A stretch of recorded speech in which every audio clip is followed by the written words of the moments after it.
ว่าโอเคอยู่หรอกระดับนี้โอ้ฝานะใส่ละ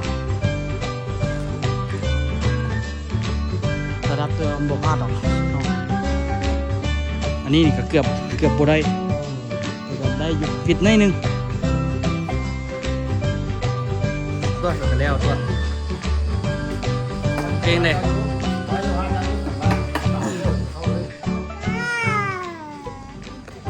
โจจีจ้า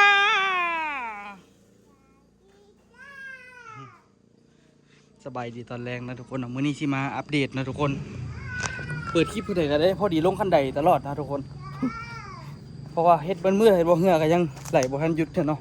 มื้อนี้ตัวคนเล็กเปิดมือทุกคนสิพาทุกคนมาเบิ่งผลงานมื้อนี้ปาดติโดบ่แม่นธรรมดาทุกคนเด้ตั้งแต่อันนี้แล้วเนาะแล้วคงว่าแล้วอยู่ละโคตรอันนี้เนาะโคตรเต็มที่เลยแต่ว่ากับฝนตกเป็นบาดเนาะฝนตกเป็นบาดมันก็ได้หยุดนี่โคตรไปโคตรเล็กไป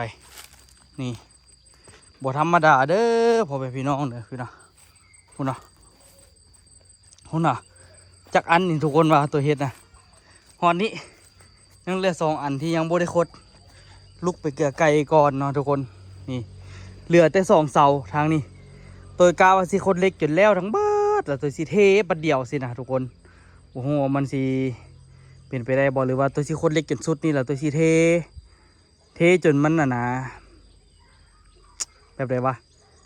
เทจนมันจนสุดนี่ว่าสั้นซะนะทุกคนเทข้างนี้แล้วถึงสิเทข้างนี้ทุกคนเทข้างนี้แล้วอัดจนสุดจนเบิดพี่นะจนฮอดสุดพี่นะแล้วตัวก็สิเริ่ม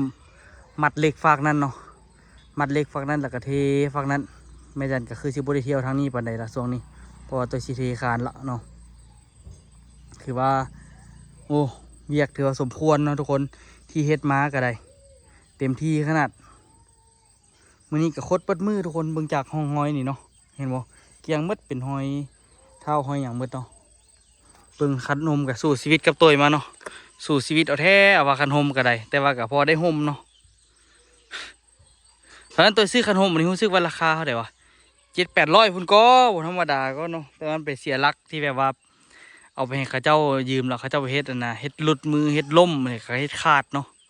ที่จริงไส้ดีกว่าขนมอันนี้ไส้ดีใจแท้ก็อยากได้ว่าสิอยากได้ไม้อยู่อันนึงเนาะคักอยู่เด้นี่เบิ่งก่อนทันว่าอันนั้นก็สิเอาไม้อยู่ซื้อมาแต่ฟังไทยบ่เลยเนาะอันนี้พลอยบ่ล่ะทุกคนย้อนว่าตากแดดตากฝนตลอดหลายเห็นบ่ดึงกับพลอยเป็นน้ำนั้นบ่กันแดดอย่างได้ดีคักก็นี้แต่ว่าดึงมันไหลกับบ่ได้เนาะ จีกนิดนึงกับจีกแล้วเนาะไส้โดนโพดเนาะแล้วตัวแบบไส้ตากแดดตากฝนตลอดมันเลยแบบพลอยนะนี่เนาะไส้งานดุกันซะดุเกินไปแต่โครงเล็กมันยังดีอยู่ได้บางที่ตัวว่าสิเอานะผ่าบัตรมาหยิบติดเราเมืองเบาะเนาะผ่าบัตรมาหยิบส่วนนี้หยิบแต่ละส่วนใส่กันเพราะว่าเล็กมันยังดีอยู่เห็นบ่เล็กยังดีได้นี่แล้วก็เอามาหยิบเป็นบอลแล้วก็พื้นเป็นกันอาจจะห่มคือเก่าอยู่ทุกคนเดี๋ยวตัวสิอาบน้ำนะทุกคนสิพักผ่อนละมื้อนี้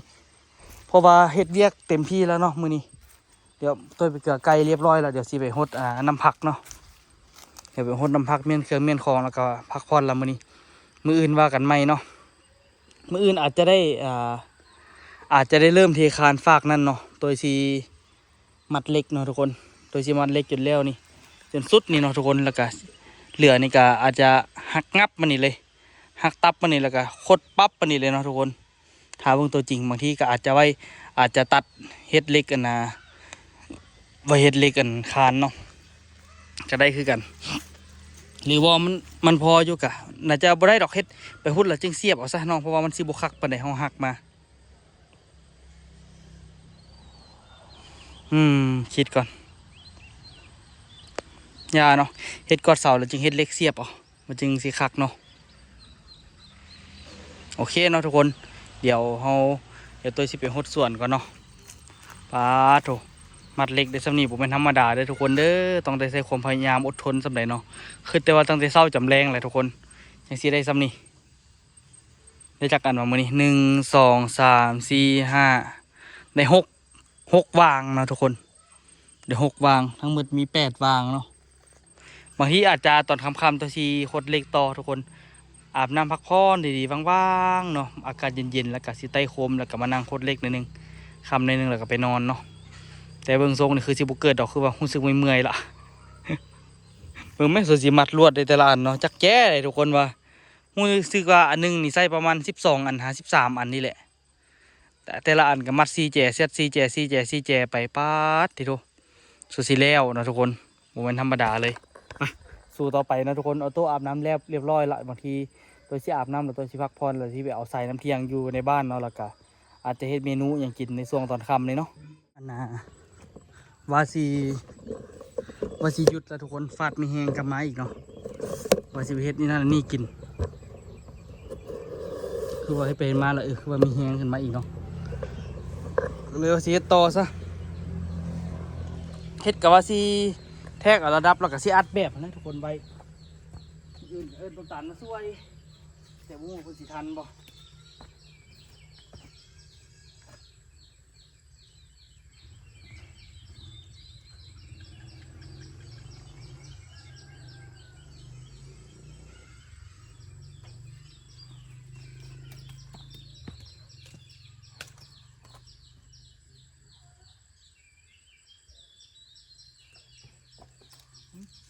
มันซื้อกันได้บ่เนี่ย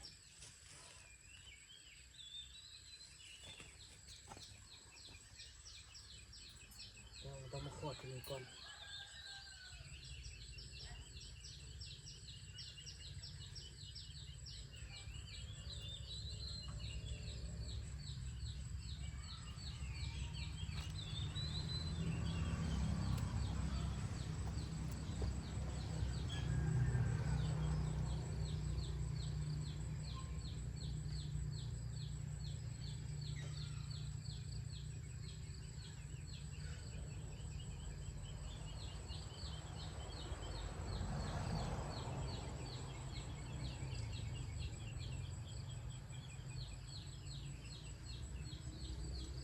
ลงนิดนึงเนาะ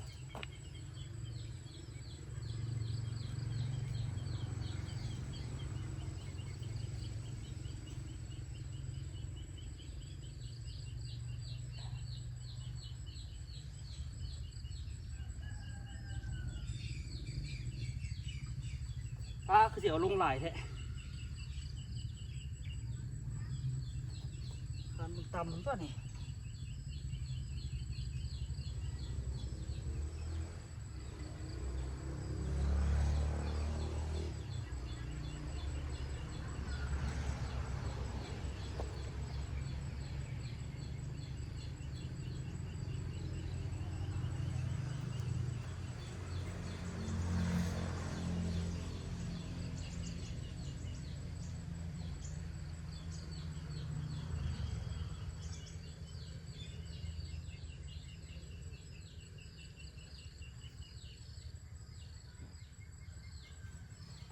มันเมียนอยู่อ่ะนี่เม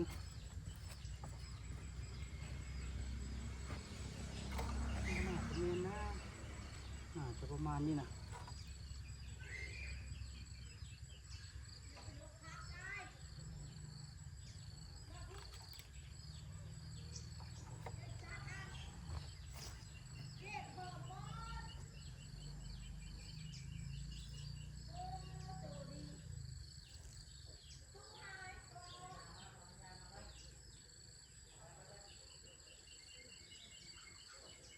แน่วะล่ะ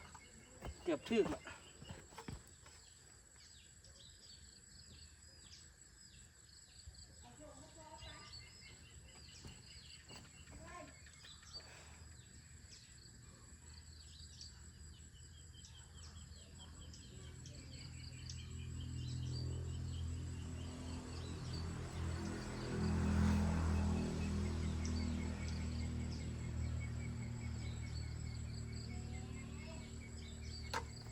เดี๋ยววันละ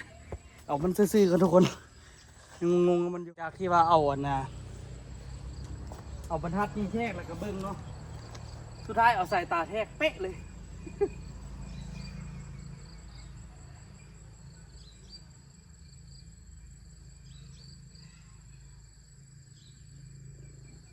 อันนี้ นี้อยากสูงนิดนึงเมื่อกี้อุตส่าห์เปละอันนี้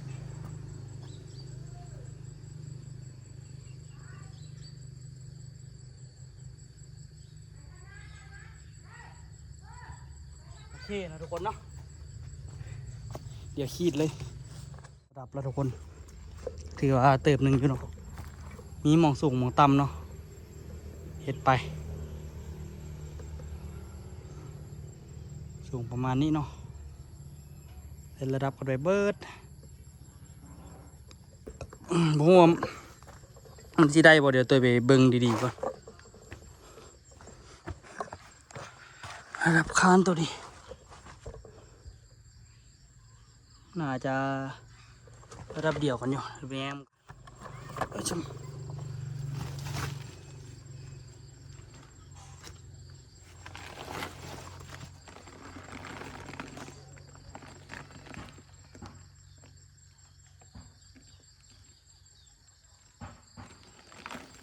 เบิ่งกับบ่เห็นทุกคนเลยอันใส่น้ำเทียงบ่มีเลยทุกคนเด้อธรรมดาเอาใส่น้ำเทียงเฮ็ดแต่ว่าใส่น้ำเทียงตัวบ่เห็นเนาะก็เลยว่าใส่วิธีนี้แหละ แหนเอาใส่น้ำเทียงบ่เห็นเนาะถือว่าโอเคอยู่ดอกระดับนี้โธ่ฝานี่ไปใส่ละ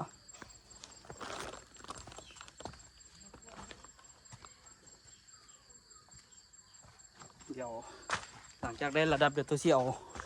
บิ๊กเฟิร์สไปขีดไว้เนาะเสามันมีเสาใหญ่เสาน้อยเนาะเสานี้ก็ได้ค่อยๆขึ้นไปก่อน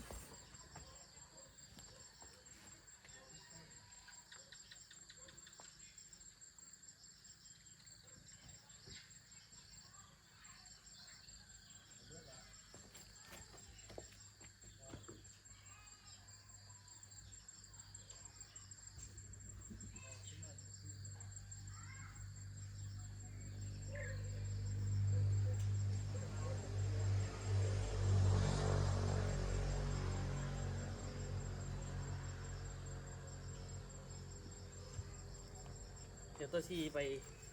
มัดเพียกให้มันสุดๆก่อนเสาทั้งลุมหมุนมันต่ำทุกคนต่ำจนบ่ได้ระดับมันเนาะอยากยุ่งอยู่เดี๋ยวตัวไปปรับระดับให้มันได้เบิดก่อนสองเสาทั้งน่าจะประมาณเสาสุดท้ายน่าจะบ่ได้ระดับมันเนาะแปลงก่อนคือสามเสานี่ต่ำนะทุกคนต้องได้ต่อเสาแต่ว่าวัดซีเทคานแล้วตัวซี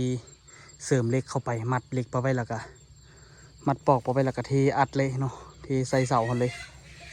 แต่ว่าตอนนี้นี่ก็คือต้องได้อัดมาทุกเสานี่แหละ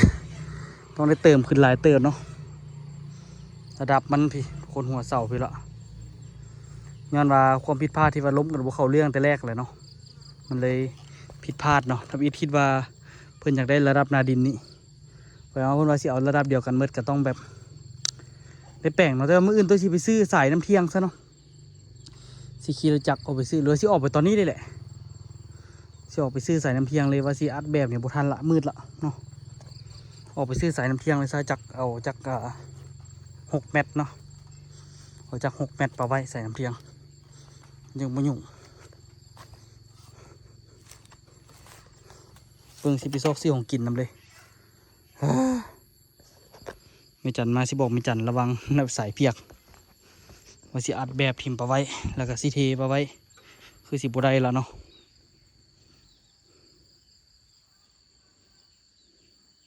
เดี๋ยวสิออกไปซื้อสายน้ำเทียงเลยมันยุ่งยากกว่าดอกเฮดานี่แต่ว่าตัวกะถือว่าเฮ็ดกันถือว่าละเอียดเลยถือว่าเพียงอยู่เลยแต่ว่ากะนี่ซื้อยะบ่ทุกคนว่าซื้อบ่นี่ระดับถือว่าโอเคเลยตัวว่าเห็นว่ามันสิต่อสิกับคานเลยระดับตัวมันบ่พลาดดอกเนาะอันนี้นี่ก็เกือบบ่ได้แต่ก็ได้อยู่ฟิตหน่อยนึงระดับตัวนี้นี่มันน่าจะตกอยู่พอดีหัวเสาพี่แหละต้องได้มัดเล็กทิ่มมาปะไว้เนาะมัดเล็กทิ่มปะไว้เลยว่าสิโตขึ้นเท่าไรเบิ่งสิ เอาละเอียดความละเอียดปะไว้เนาะคานตัวนี้กะอันนั้นเดี๋ยวสิเอาขึ้นประมาณ60 เซนขึ้นจากคานนี่กอ2 อันกับ40 เซนเอาขึ้น60 เซนปะไว้60 เซนกับเกี่ยมมัดเล็กหัวเสานี่ถือว่าละเอียดเลยเนาะให้มันเป๊ะๆเลยคันสิตอก็ได้โอ้แต่ว่าเป๊ะก็บ่ได้ดอกเขาทิ่มเล็กปะไว้เลยเพราะว่านะบางเสาก็สั้นบางเสาก็ยาวเนาะเขาก็ตัดเล็กให้มันเพื่อในนึงให้เพื่อจักแต่ละอันก็ให้เพื่อจัก20 เซนเนาะเติมนึงพูดแหละทุกคนการวางแผนต้องมัดเล็กแล้วก็คดเล็กปะไว้เนาะเพื่อสิเอามาซุบกับหัวเสานี่ปะไว้แล้วก็มัดปัดปะไว้เลยเพราะว่าบัดอันเทเสาเทียบแล้วก็เปอะให้มันได้เลยเนาะแต่ว่าอันนี้เทคานได้อยู่เพราะว่าใส่นะระดับหนามันบลื่นหัวเสาสั่นซะเนาะบัดเท่ากอพูดแหละบัดเท่ากอขึ้นแล้วก็สิอัดแล้วก็เอาเล็กมาซุบใส่เนาะหลังจากเอาเล็กซุบใส่แล้วก็เทคานอัดอีกโอ้ยต่อแห้งทุกคนกอขึ้นอีก2 ก้อนแล้วเทคานอัดหรือบางทีกับตัวกับสีกอจาก3 ก้อนเนาะ3 ก้อนแล้วก็จึงอัดขั้น3 ก้อนระดับมันก็สิสูงขึ้นอีกเนาะเป็น80 เซนพูดแล้วเนาะโอ้80 เซนขึ้นจากนี้ก็ถือว่าเติมนึงแล้วเนาะ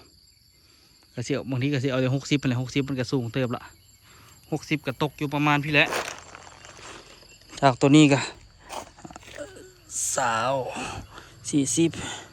60ประมาณนี้พี่แหละทุกคนความสูงนี่เทียบเบิ้งถือว่าสูงเติบอยู่เด้เนาะเวลาเฮ็ดไปมันก็ซับซ้อนไปเนาะเพราะว่าหลายอย่างกับหลายเว้าเนาะทุกคนตัวไปหาพ่อจอยเพิ่นว่าให้เทแต่ก็งงอยู่ว่าสิจังได๋คันว่าเทนี่ตัวว่าคันเทนี่เทกับเปลืองซื่อๆแต่ว่าเทปกหน้าแต่ว่าพ่อจอยก็สิให้ปรับระดับพุ่นแหละเนาะยุ่งอยู่เนาะ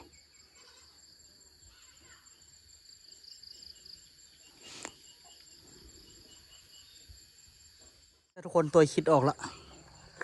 อันน่ะทดลองเบิ่งก่อนนะทุกคนว่ามันสิเซาะบ่โอ้ยตัวก็เป็นแปลกๆแท้คิดว่ารถต่ำเสาบ่ต่ำเนาะตัวสิทดลองเบิ่งเนาะทุกคนคิดออกละเวลาเฮ็ดอันนี้นี่ตัวสิบ่เทเถอะ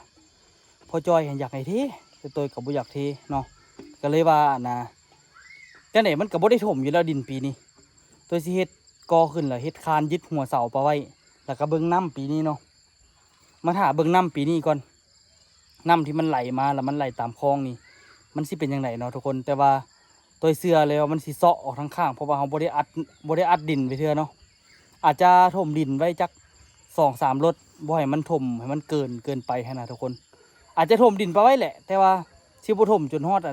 หน้าปกมันเทื่อเนาะสิถมดินให้มันเพียงบอนตัวกอไปไว้ก่อนเนาะแล้วก็เบิ่งสถานการณ์เนาะว่าน้ำมันสิเป็นยังไงอันนี้คิดออกละเรื่องนี้เนาะตัวสีถมเนาะสมมุติเฮาเทคานฮอดประมาณนี้เนาะเทคานฮอดประมาณนี้ตัวสิซื้อดิน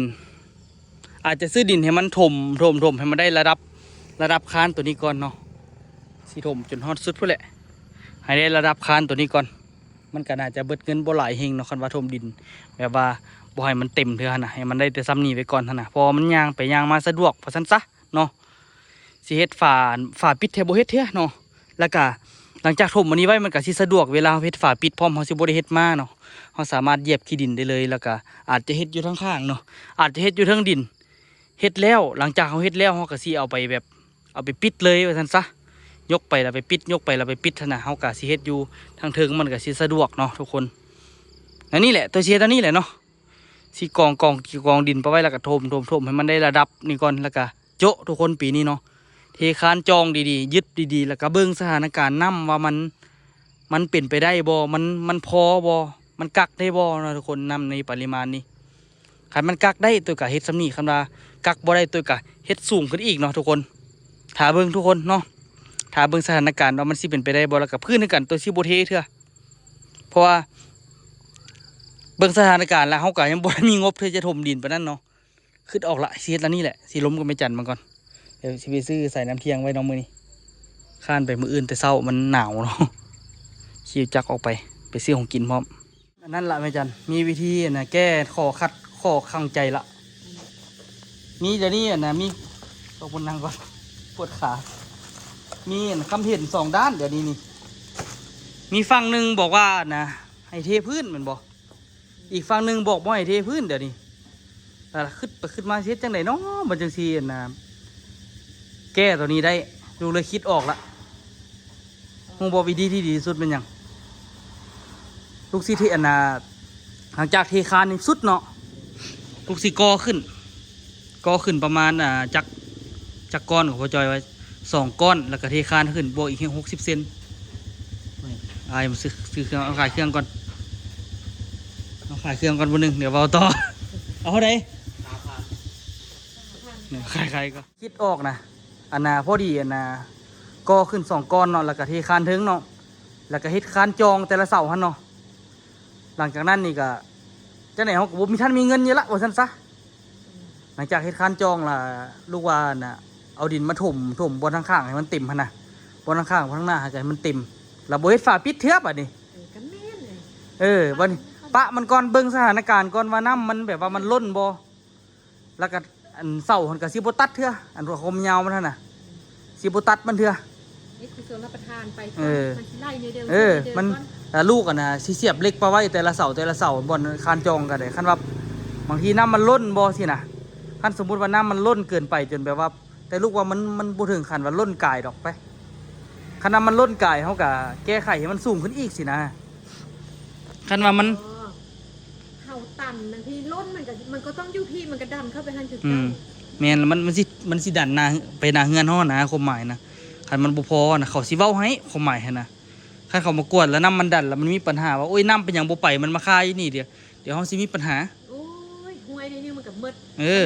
ฝนมามันอย่างบ่ไล่ซ้ำเนาะนูก็ว่าซะแหละแล้วบัดนี้นี่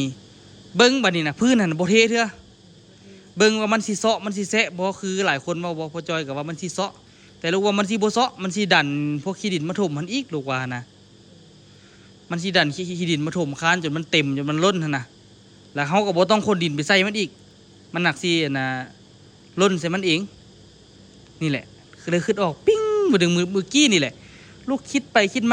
าบนมือสิเฮ็ดจังไหนเนาะใจบ่อยากเทแต่ว่าหลายคนก็บอกให้เทนะล่ะฮะมันสะดุดมันบวยมันบ่เรียบมันโอ้ยมันบ่เรียบคันน้ำมันล้นมันก็ไปคือเก่าไม่จันคันมาแต่ละคานน้ำมันติ่มหั่นน่ะระดับน้ำมันสูงขึ้นจังไหนมันก็ไปอยู่ดีแม่บ่ฮู้ตัดสินดอกพระอยู่เหือนเบิ่งพุ่นละเดี๋ยวเราจึงลบน้ำพ่อจอยก่อนเพราะว่าเฮาก็บ่ได้เฝ้าเลยแม่นบ่จังได๋เฮาก็บ่มีเงินสิไปซื้อดินมาถมอยู่ละปีนี้จังได๋ก็ท่าปีหน้าพุ่นปีนี้มีแต่กอแล้วก็เฮ็ดอันนี้ให้มันเรียบร้อยนะเฮาก็เบิ่งสถานการณ์เฮาก็บ่ได้เฝ้าบ่ได้ฟังอยู่ละปีนี้นี่นะแม่นน่าจะแรงปีหน้าพุ่นแหละเฮาจึงสิได้มีโอกาสได้ถมเนาะตามนี้เนาะตามนั้นอุกใจแต่โดนไปอาบน้ำซะเดี๋ยวลูกเกิดสิอาบแล้วกันเรื่องของเรื่องหรือว่าให้ลูกไปอาบเลยฮับออโต้มาก่อนวะเดี๋ยวไม่จันสิอาบก่อนไปอาบก่อนไปไม่จันนะซะนะอ้าวลูกไปเอาออโต้มาก่อนลูกเปื่อนก็มันโมเมนต์อาบน้ำก่อนฮะลูกอาบเราไปเอามันไปโอเคหายแล้วแม่ที่โดดมันก็ตกแรงมากินเสส่วนอยู่เงินต้นตาลเนาะได้ยินว่ากินเสส่วนเด้อกันเลยว่ามากับมาตัวแล้วก็แล้วตัวเป็นเลยเอาไว้อยู่ฮะจ้าอยู่ขันบ้านเข้าเลยไปต้อยมีย่างแป๊กๆก่อนเลยนะเกือบแล้วอันเดมีอย่างแปลกๆบอสิวะมีย่างเปลี่ยนแปลงแปลกทุกอย่างฮะมีย่างเปลี่ยนแปลงเหรอสิวออกมาทั้งหน้าเหรอห้องน้ำมาต้อยตัดที่เฉยตัดยี่นี่นะตัดโดนแล้วแต่ปากกาลงไปไทยเห็นอยู่น่ะมาตัดอยู่ไทยขึ้นมาตัดอยู่ไทยขึ้นมาตัดอยู่ไทยหมดแล้วเอามาลงให้อีเมลเบิ้งอีเมลภูมิใจอันนี้นะอีเมลมากอีเมลว่าตัดไม่รู้แม่ยังให้ลูกตัดผมราบาก็เลยตัดได้ซะทรงอันน่ะทรงเดี๋ยวตุกคือวะ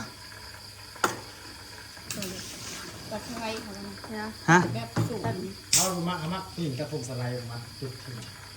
ไม่ได้มาสไลด์แบบใดก่อนสไลด์จุดถึงสไลด์อะไรยังไม่จุดอยู่เนี่ยเอาอะไรมาจุดเอง อันประกาศว่าผมสั้นแล้วเวลา แบบมีน้านี่หวะ มันเสียนมันสิแลมอะนะ แล้วก็เริ่มแรกไปเริ่มแรกไปจะได้ลงแต่เขามักผู้หญิงผมหลอนมากแบบผมแบบปล่อยผมแบบหลอนๆนี่เลยนะมักส่งอันนี้ ปลาโถเลนวายบ่เห็นอย่างเลยเนาะตกแรงมาแล้วมากินเสสวนอยู่นี่ตุกกลับมาฮอดพี่ได้จักมือหรอวะ3 มือวะ สี่ ตัวอะไรมีคุณ ฮะ มือได้ที่ ป้าปั่นใหญ่เบียร์นะมึงแม่ แรงนี่ว่าสิอัดแบบอยู่ ตั้ม สิอัดล่ะโอ้นางขึ้นอยู่ขึ้นไปขึ้นมาขึ้นไปขึ้นมาอยู่ที่จังไหนเนาะกับหลายคนก็บอกว่าเทพื้นหลายคนก็บอกบางคนก็บอกว่าบ่เทก็ได้พื้นน่ะไอ้ว่าบ่เทแต่ว่าอันได้ผลสรุปแล้วบัดนี้ เอาประเทศนี่มันสิบ่ซ้อขึ้นลงไปล่ะ โอ้มันดีโซะเสดินบักแข็งนะเขาเอาจกซับแต่จกมาฮัก2 อันเท่านั้นล่ะ เอาตั้มกระดื้อเอาเบียร์คือเบียร์เลย ลาบัดนี้นี่ได้ผลสรุปละเดี๋ยวว่าสะบดสัน เด็กเบียร์สี่ เจ๊ แก้ว เบียร์4 แก้วอยู่เลย ก้อนก็มีเลย เอ้ยแล้วแม่ เคยเรา บ่ได้ผลสรุปแล้วจังไหนมันกับบทันมีอันน่ะยังบทันวางแผนที่ถมดิน นี่ เนี้ย พัดลมเท่านั้นหนึ่งแรง ก็ ที่พัดลมมัน ก่อขึ้นสำเร็จสำนึงแล้วก็ถมซ้ำที่อันน่ะเฮาก่อหั่นน่ะ ที่พัดลมมันได้หนึ่ง ตักข้างหน้าถมที่เฮาก่อแล้วก็เบิ่งก่อนว่ามันสิเซาะบ่หรือบ่เซาะแต่ผมกินเฮาละแม่นน่ะน้ำห้วยหั่นแต่ละปีหั่นมันมีแต่ขี้ดินมามีแต่ขี้ดินมาปุ๊บเพราะว่าน้ำไหลมาแล้วขี้ดินนี่อ่ะมาปุ๊บหั่นน่ะค้านั่นบ่ต้องถมมันน่ะสิเต็มเองก้อยนี่ก็ได้ยังไงเห็นปะ ได้เด็กอ่ะ ติดโซ่เสื้อแขนเลยก็เลยว่านะบุ้ยฝากพิดเทือแต่ว่าที่คานจองแล้วกระทมดินทั้งข้างมันไว้ก่อน เบิ่งเบิ่ง แล้วก็เบิ่งก่อนเบิ่งสถานการณ์ว่าน้ำมันสิเอาอยู่บ่หั่นนะ โดยขันสะบอสั้นอ่ะมือหน้าเราตรงนั้นขันว่าฝนตกแห้งน้ำมาแล้วเอาเบียร์ไปตั้งนั่งเข้ามันเบิ่งสถานการณ์ อืม ตรงนี้เบิ่ง ลองเอาเบียร์ เมา ไป กันน้ำมวยมาปุ๊บน้ำม บ่ วย ลองเอาน้ำไปใส่แล้วเบิ่งก่อนว่าเอาเบียร์ไปใส่ระเบียร์ที่ไหลบ่อันเบียร์ไหล บักโดไปดูโอ้เลือดติดกัน แม่ก็ ไปไหม มันมักเลือดต่างออกมัน พ่อมันก็บ่กลัวเบิ่งเลย เฮ็ดเวียกอันนั้นหลายน่ะอู้เลือดดังออกล่าสุดจนบ่จื้อว่าตอนใดละเลือดดังออกมื้อนั้น หวัง เป็นย่างไปย่างมาโอ้ขี้มูกบอกว่ามูกว่าเซ็ตเบือกคนนึงแล้วก็แดงเต็มแขนเลย ต่างจะเบิ่งต่างออก บุกเพื่อออกดนเหรอก็แต่ว่าเฮ็ดอันนี้มันตากแดดทีละคนเนาะ เอาเขาไม่มือตัดแต่นอนแล้วเจ็บหัวละเจียมนอนนอนกลางคืนกันนอนกลางคืนไล่เราเองไงนะไล่กูไปกี่โมงเนี่ยใต้โอเวอร์แมนและเจียมคันโน้หูว่าไล่น้ำไล่หมดเจียมว่ากลับตอนเช้าไปแล้วล้างหน้ากุ้งหมดเลยกุ้ง ต่าง กุ้ง ไอ้ต่างไอ้ตัวน้องคือกันเลย ต้นหัวกลัว พวกก็ บอก ตัว อัน น้องแลบ อัน เกิ ข น องแม่กูเป็นอย่างนี้กูเป็นหูเป็นเรื่องนี่ เลิกอัปเดตเลย ตอรี่ จริง ตอรี่คืออะไรที่เขาแก้ที่นั่นนะ อยู่แต่เจ็บหัวแล้วเกี้ยมเดียวนี่นะเกี้ยมผู้เอาไว้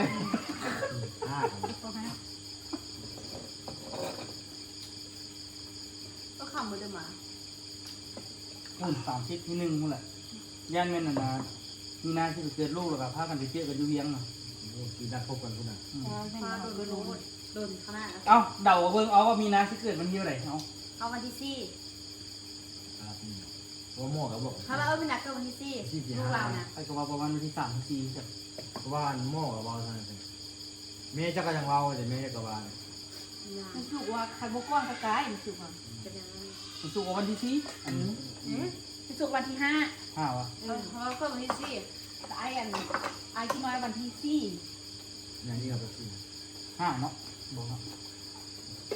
อันนี้พุ่งเล ก็ ย จะว่ากันซ้ำๆเหมือนอยู่ทั้งสองคนเนาะ เอาไหม